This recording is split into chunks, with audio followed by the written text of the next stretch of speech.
first does not affect the outcome on the second dice. Those are independent events.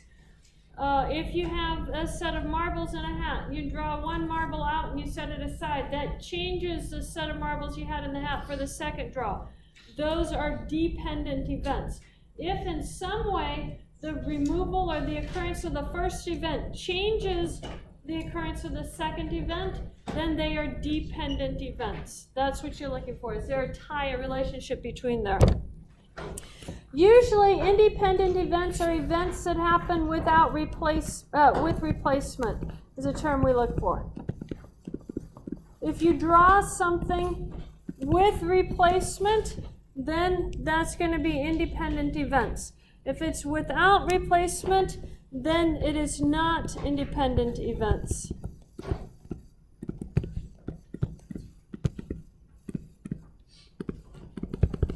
So that's the phrase that we're looking for, with replacement and without replacement. Which of the following events are independent? Drawing marbles from a hat without replacement. Independent or dependent? Dependent. Why is it dependent? The second draw is changed. When you take your first draw out, set it aside, your second draw is changed. Dependent events. Drawing marbles from a hat with replacement. Independent.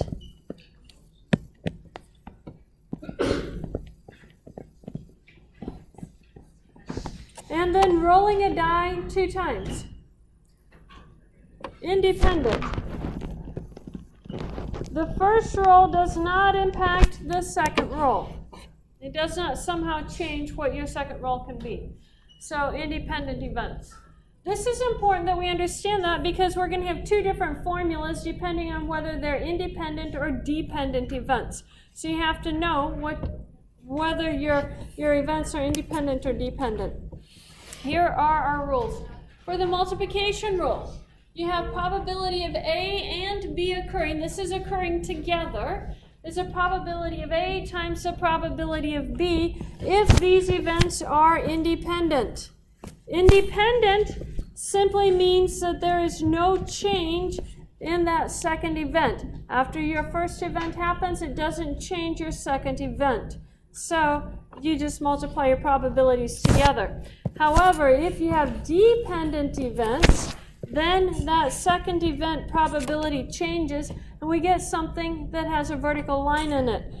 The term probability B vertical line A is called probability of B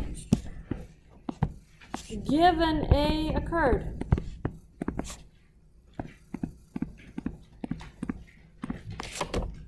So you know A happened, find the probability of B. We're very lucky in our draws. We get exactly what we want on each of our draws. So for the first one, for our first event, we got event A to happen. Find the probability of B once you know A happened. So you have to remove the chances for the event A. If you drew a red marble from the hat, you set it aside. Now you have to count what's left in your hat of marbles. You can write it the other way too. You can write it probability of B times the probability of A given B happened. Notice it's always the one that we write down first that goes after the vertical line because we're assuming that is the event that happened. So in the second one, we assume that event B happened. We assume here event B happened, find the probability for event A once we know event B happened. We multiply those 2 probabilities together to get our final answer. So let's see how these work.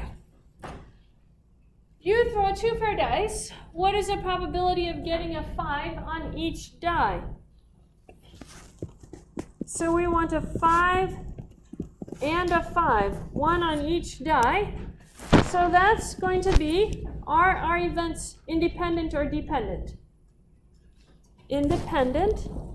Why are they independent? They don't affect each other.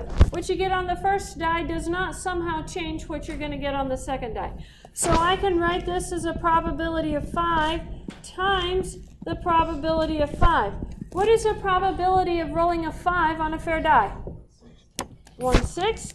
So I get 1/6 times 1/6. That's 1 out of 36. And we leave our answer in fractional form unless they ask you to write it as a decimal value. Any questions on that? Okay. Let's look at another one. Consider a collection of 6 marbles in a hat. There are 2 white marbles, 3 blue marbles, and 1 red marble. So we have white, white, blue, blue, blue, and red, 1 red marble. And this is our hat. Okay, so there's my marbles in my hat. You draw 2 marbles out without replacement. Find the probability of drawing 2 blue marbles. So I'm going to write that as blue, blue. That means the first one has to be blue and the second one has to be blue. The first B I write is for the first marble and the second B I write is for the second marble. Now it says we're drawing them out without replacement right here. Dependent or independent events? I heard endant. Let's be a little more precise. Dependent or independent? Dependent, yes. So dependent events. Because we look at the first one, pull it out, set it aside, draw the second one. We only ever draw 1 marble at a time, but when it says you're looking for 2 marbles, that means you draw 1 out, set it aside, then you draw the second one.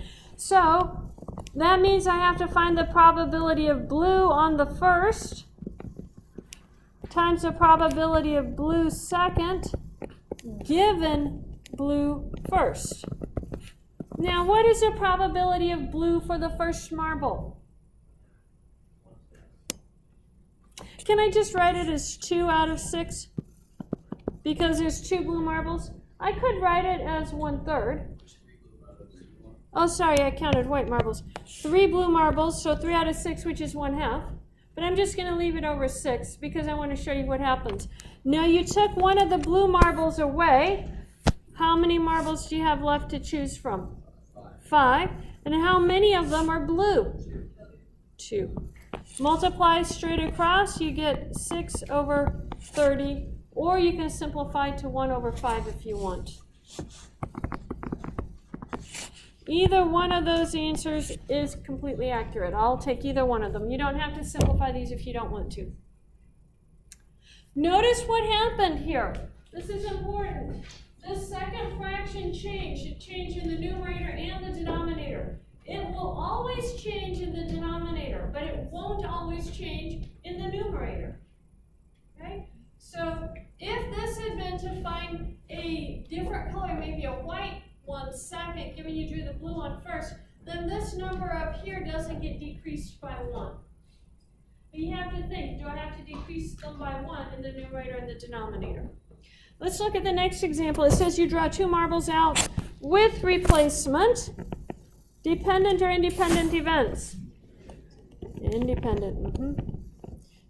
You put it back in. So you draw your marble out, you look at it, you write down the color, you put it back in. Mix them all up, draw your second marble out. You have the same number of marbles with the same colors that you started with. Independent events. Find the probability of drawing 2 blue marbles. So blue first times the probability of blue second.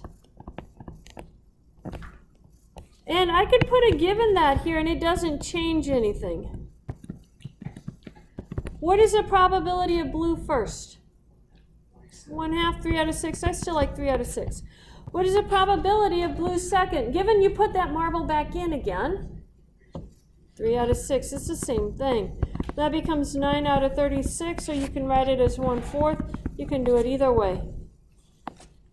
Okay. Any questions on that? Why is my second answer different from my first answer? It looks like the question is the same. Dependent or independent events. that changes your answer. So you have to read that very, very carefully. I will have a question on this next test, and it will have dependent and independent events, but it will look exactly the same except with replacement or without replacement. So read the questions carefully, looking for that term with replacement and without replacement. Okay, let's look at number 3.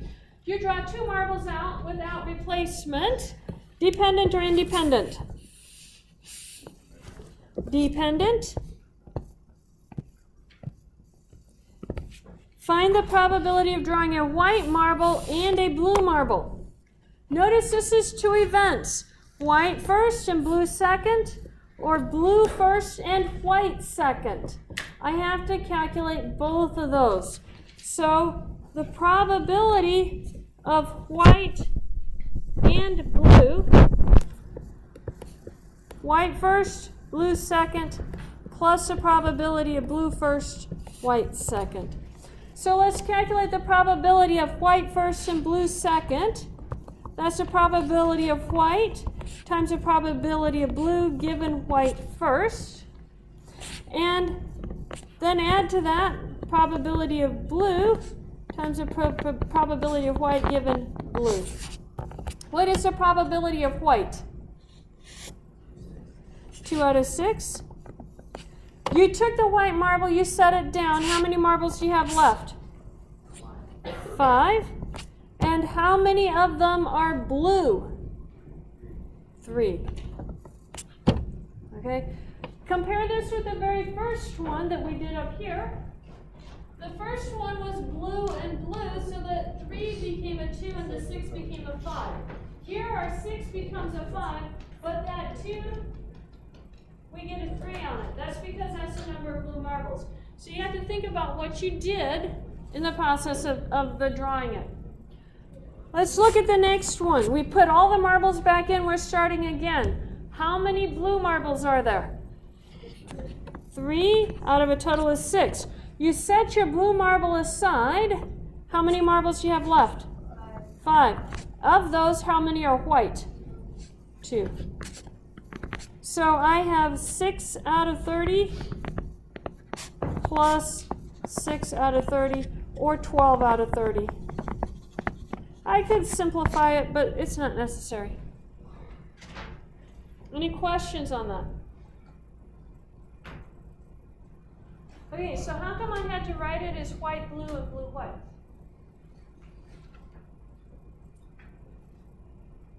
Did order matter when I was setting up my problems? Yeah, the order that I drew the marbles out mattered. If I'm drawing the first marble as white, that's a white blue, a WB. If I'm drawing the first marble out as blue, that's a blue white. Notice I have to add both of those together and I actually get 12 out of 30. That's where the mistake's going to happen for you guys. You're going to forget to add those 2 values together.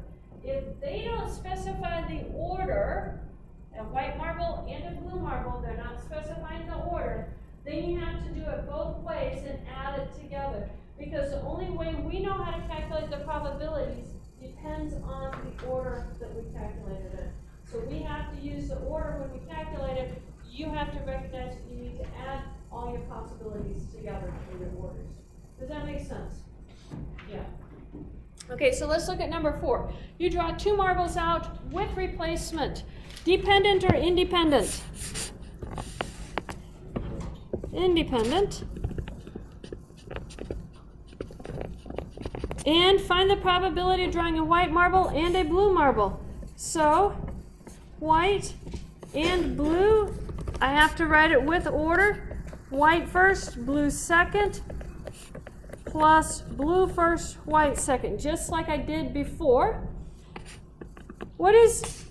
I'm just going to go straight to writing this down. What is the number of white marbles that we have? We'll calculate this one first. How many white marbles are there? 2. How many total? And we looked at our white marble. We put it back in there. How many marbles total do we have? 6. How many of those are blue? 3. Let's repeat the process. All the marbles are back in the hat. Now we draw our blue out. What's the probability of the blue one? 3 out of 6. Keep counting the white. And then we put the blue one back in. How many white are there? How many total? 6. So this gives us 6 over 36 plus 6 over 36. That's 12 over 36. If they don't specify order, you have to use all possible orderings to find your probabilities. Any questions on that? You have a couple of homework problems similar to that. Question? No. You can leave it just like that. And I'm happier if you leave it like that than simplifying the test because it means I have to simplify it. And I'm lazy. You guys learned how to simplify in grade school. We're done with that. Okay, classwork. Get out a piece of paper. Write your name on your paper. This one you will turn in at the end of class. This is the first question. It has 2 parts.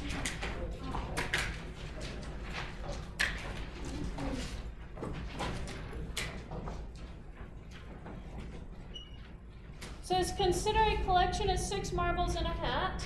There are 2 white marbles, 3 blue marbles, and 1 red marble. You draw 2 marbles. Find the probability of drawing a red marble and a blue marble if you draw the marbles. Number 1 is without replacement, and number 2 is with replacement. This is exactly like the last 2 I was doing on the previous slide. So, there, you can see that 3 and 4 look like 1 and 2, except the colors are different for yours. So you're drawing a red and a blue.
Yeah.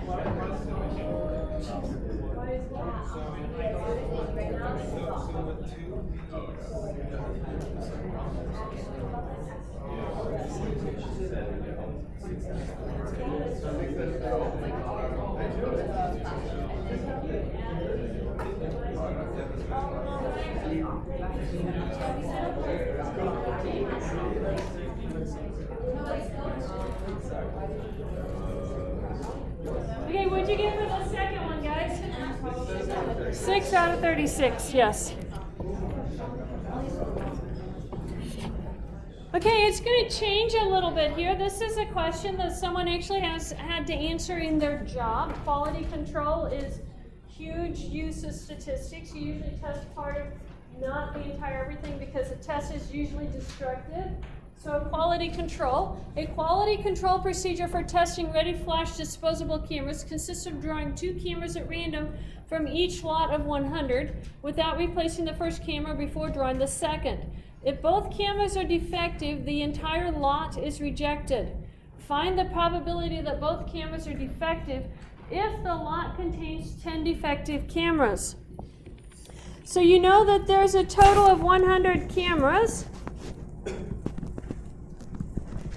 Of those, you know that 10 are defective. We want to find the probability that the first camera is defective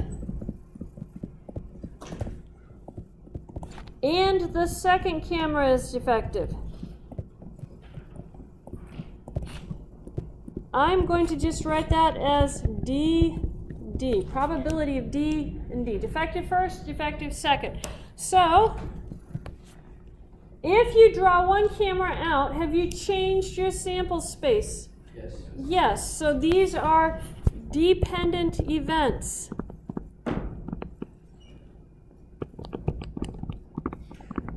That means this is probability of defective on the first camera times the probability of defective on the second, given the first was defective.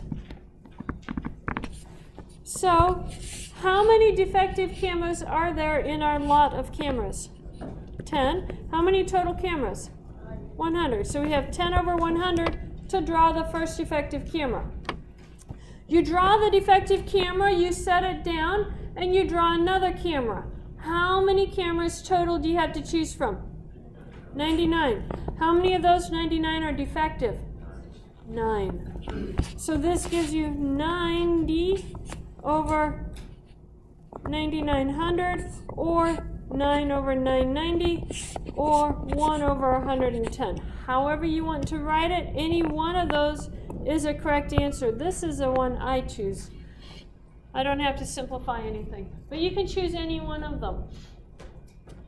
1 divided by 110 is a relatively small number, so the probability of actually getting 2 defective cameras drawn from this lot of 100 is pretty small. You as a quality control person have to determine, is that good enough?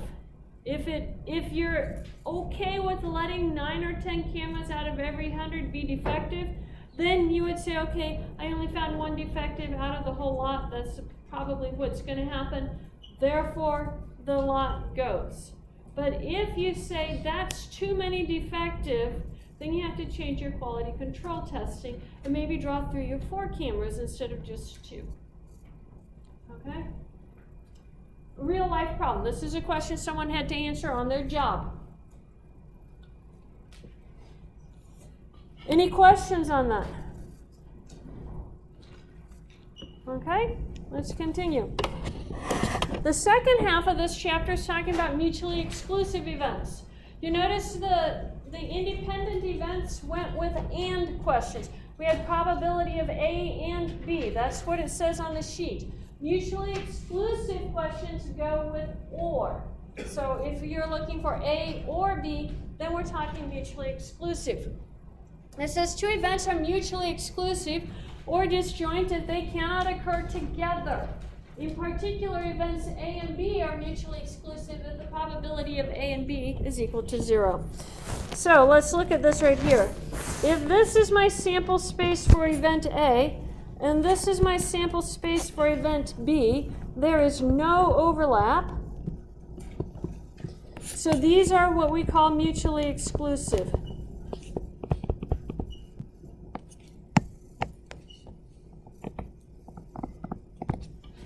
However, if this was A and this is B and there is an overlap, then these are not mutually exclusive.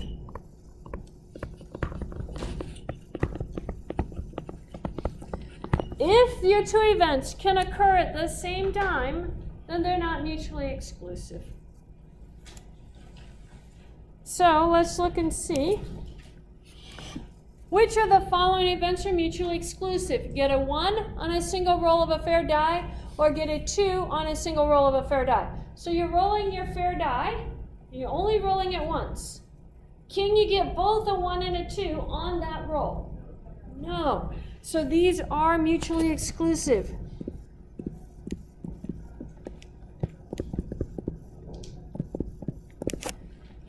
Owning a pet dog or owning a pet cat. Could you own both a dog and a cat? Yes. Not mutually exclusive.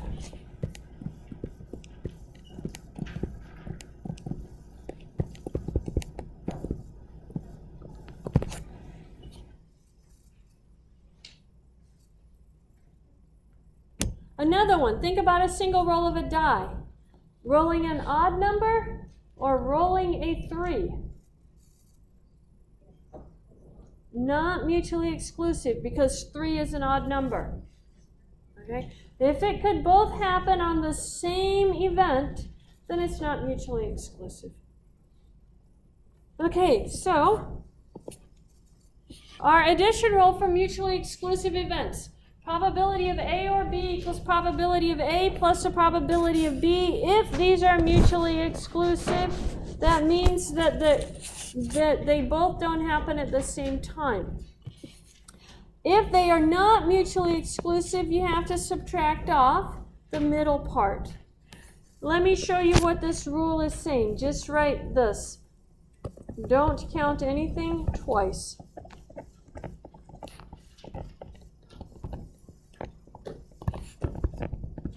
Don't count anything twice. That's what it's saying. Think of list your sample space, but don't count anything twice.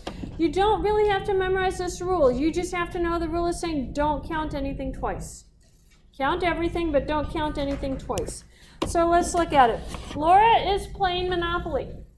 On her next move, she needs to throw a sum bigger than 8 on the 2 dice in order to land on her own property and pass go. What is the probability that Laura will roll a sum bigger than 8?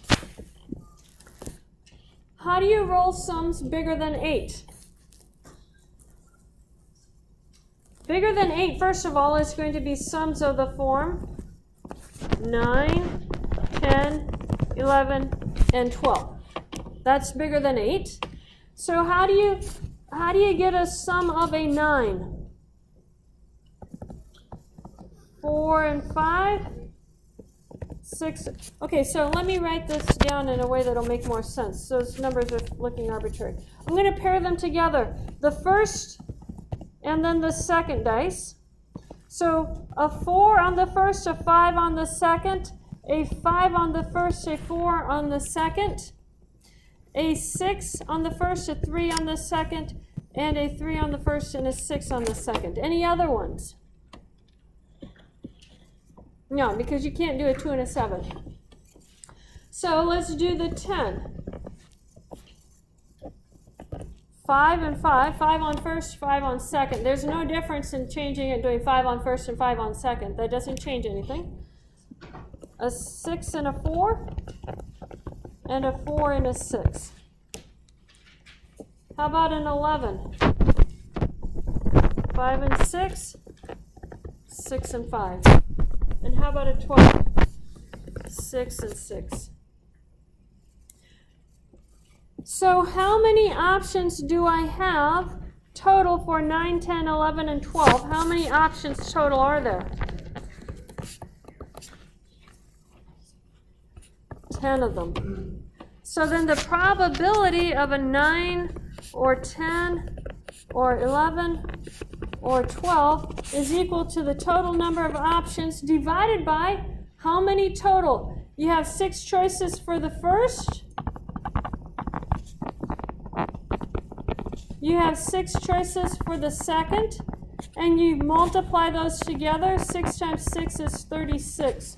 You have 36 total options. That's our multiplication rule that we learned last time. 36 total options. So 10 divided by 36 is going to be our probability. Notice I didn't count anything twice. That's all the formula says. List all your options, count them all, don't count anything twice. That's what we do. Any questions on that one? Okay. Let's look at another one. This one is, the information is given to us in tables. We like tables, they're relatively easy to read. It says at Hopewell Electronics, all 100 employees were asked about their political affiliations. The employees were grouped by type of work as executives or production workers, and the result with row and column totals is shown in the following table. Now let's look at this. If I look at this column right here, this column is under the political affiliation Democrat. That's our first column. Everything in that column is Democrat. Everything in the second column is Republican. Everything in the third column is Independent.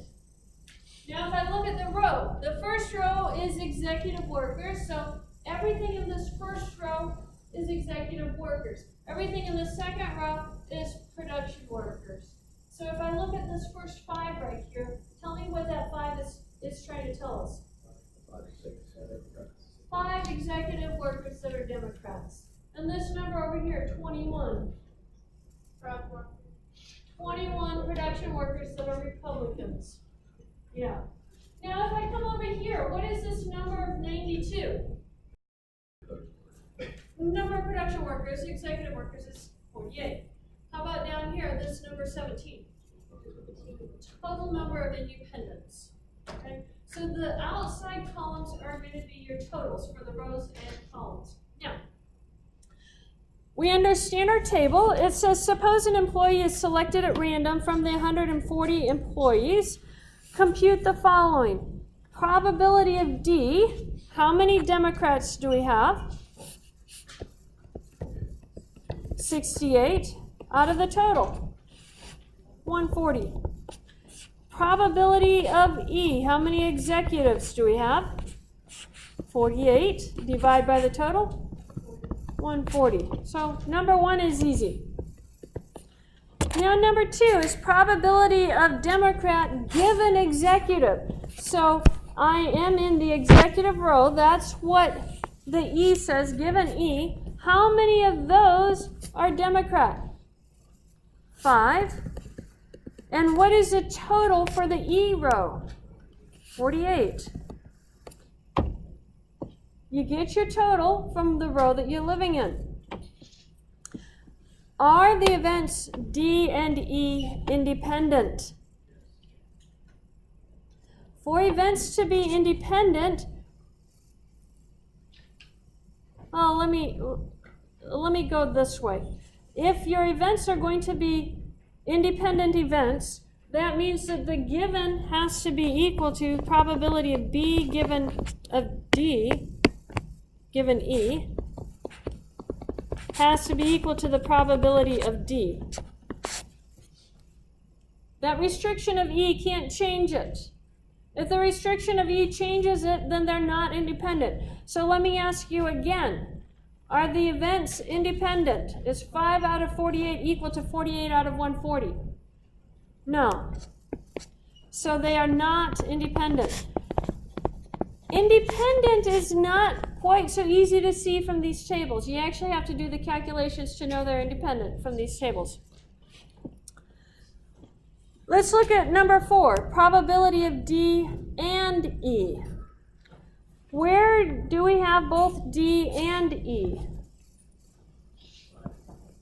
Yep.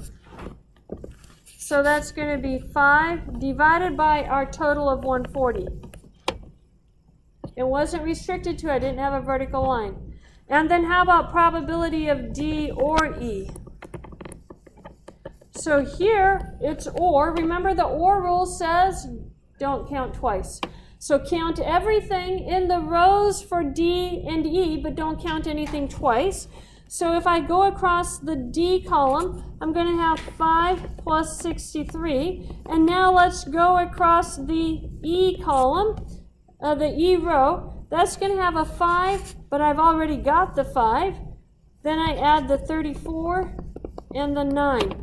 Count everything in each column and row, but don't count anything twice. The 5 was in both of them, but we only count it once. And then I divide by the total of 140. Okay, what is 5 plus 63? 68. And 9 plus 34? 43. So that's going to be 1111. There's our answer. Or problems. Don't count anything twice.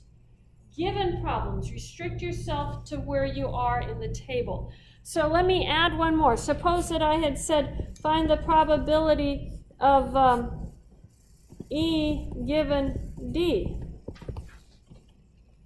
So now I'm restricting myself to the D column right here. How many E's are in the D column? 5. And what's the total? 68. Yeah. Any questions on that? You have a homework problem almost identical to that. They changed the numbers. You also have a classwork problem very similar to that. In fact, it's exactly the same table. I just gave you some different computations.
Okay, compare your answers with your neighbors when you get this done. Make sure everybody has the same answer.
Yeah, that's the total for the PW row. And for number 3, are you number 2 maybe 2 over 1?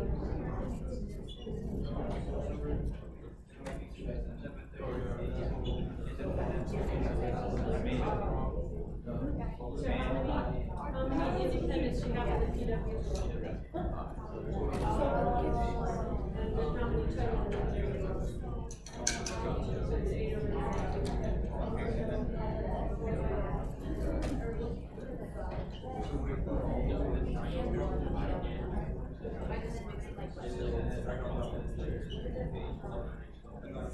Yeah, because you're restricting yourself to PW from the PW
It's an and. So where do they both happen? I and how many are in both? At the same time. So here's PW, here's I. You have 8 that are both I and PW. And divide by 4. You don't take the totals because that has some people that are equal. You want both I and PW. And then divide by 4.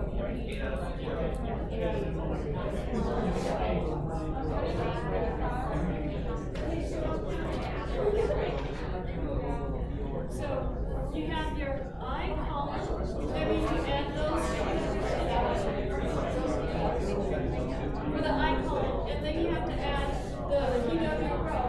So you have 63, 21, but you already put the 8. So it's all of these numbers right there, you got it.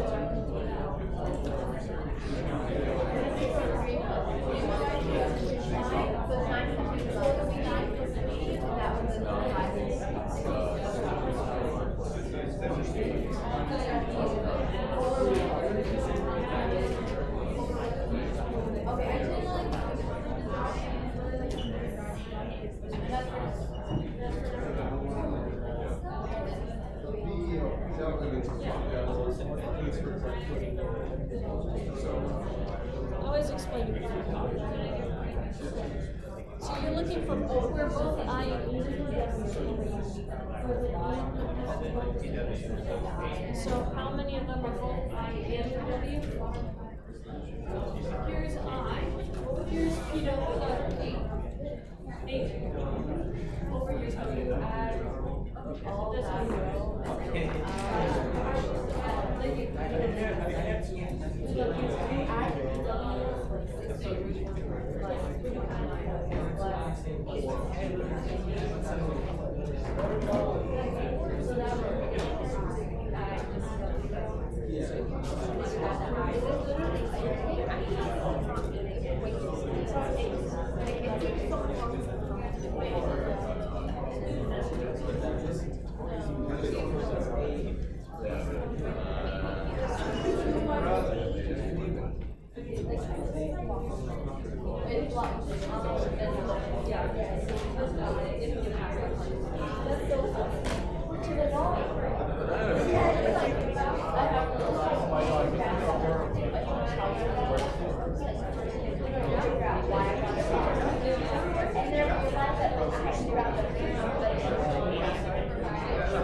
Okay, did everybody get the same answers on them? What do we get for probability of I for number 1? 17 over 140. How about for part B? 92 over 140 is correct. How about part C? 8 over 92. How about part D? 8 over 140. Notice the only difference between those two is the given and the and. So that determines what your final value, what your denominator is. And then part E, the last one. 101 divided by 140. Notice that the last one simply says don't count anything twice, but count everything that meets the requirement. Any questions on that? Okay. What? Where did the 101 come from? You have to add all of those numbers together. They have to be both the I and the PW. But don't add any of them twice. That makes sense?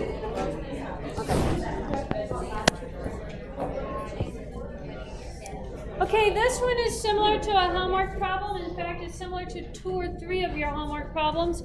And the tricks with these is to be able to identify what the different probabilities are from the words. The words are a little confusing. So let's go through this. It says at Litchfield College of Nursing, 81% of incoming freshman nursing students are female and 19% are male.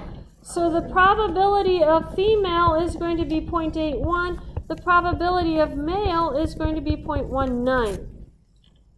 It says recent records indicate that 60% of the entering female students will graduate with a BSN degree. 60% of the entering female students. So you're restricting yourself to female students, and then you're talking about graduate. So we write that as probability of graduate given female is equal to 0.6. How would I write the 80%? What is that? Probability of what? Graduate given male. So that's 80%. It says if an incoming freshman nursing student is selected at random, find the probability that the student will graduate. Well, we know graduate given that they're female or graduate given that they're male. So the graduate will be probability of graduate and female plus the probability of graduate and being male. Probability of graduate and female is a probability of female times the probability of graduate given female. Probability of graduate and male is probability of male times the probability of graduate given male. Now I just put it all together. Probability of female is 0.81. Probability of graduate given female is 0.6. Do the same thing for the males. And then you would multiply that out on your calculators. The hardest part on these is identifying what they are saying with the words. How did I know that this was a given instead of an and? 60% of entering female students will graduate with a BSN degree. How do I know that isn't an and instead of a given?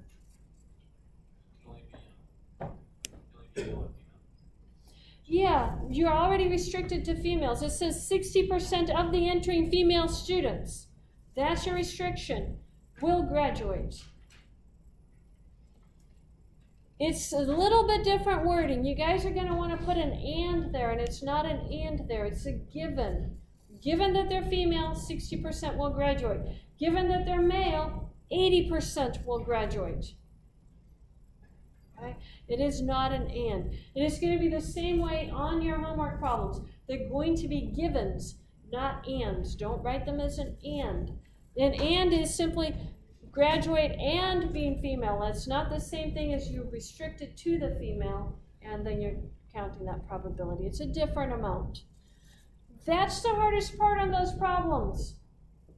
But you have, I think there's 3 problems that are just like that. They change the story, but they are all giving you that given information, and you have to get down to whatever probability, that final probability that they're asking you about. You have to get to that one. Any questions on that? Better question, can we do it on our homework? Yeah, I hope so. Okay, we are done for today. Make sure your names are on your classwork papers and turn them in up here. Next class, you have 2 quizzes due on E-class for 4.3 and 5.1. Make sure you have those both done.